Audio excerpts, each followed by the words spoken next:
कहानी का शीर्षक बंद कमरा, एक खत जो सब बदल गया। प्रस्तावना। शहर की भीड़ से दूर एक पुराना घर, वर्मा विला, जहां कोई हंसी नहीं गूंजती थी। उस घर का एक कमरा था जो पिछले 18 साल से बंद था। घर के मालिक राजीव वर्मा एक चुपचाप रहने वाले सख्त मिजाज इंसान थे। कभी किसी को उस कमरे के पास नहीं जाने देते।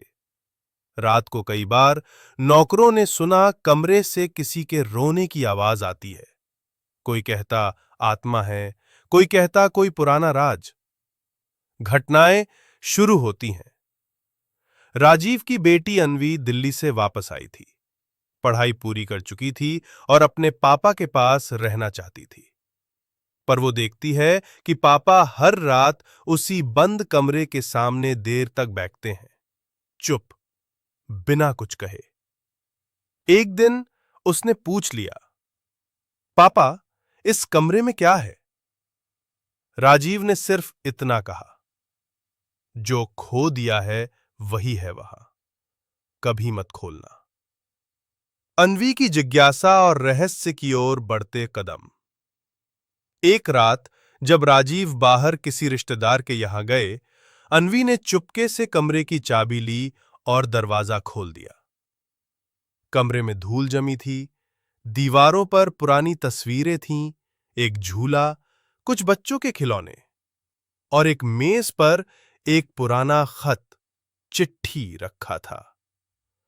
चिट्ठी अन्वी के नाम पर नहीं थी, वो एक आरव नाम के लड़के के लिए थी।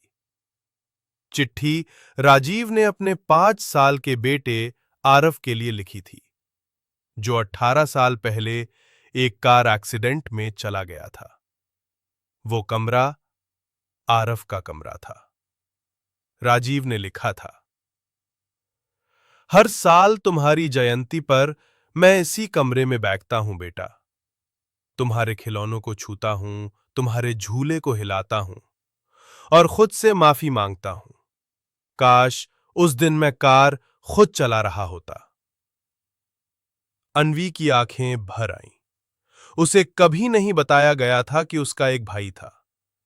राजीव ने यह दुख सालों तक अकेले सहा, ताकि अन्वी पर उसका असर ना पड़े।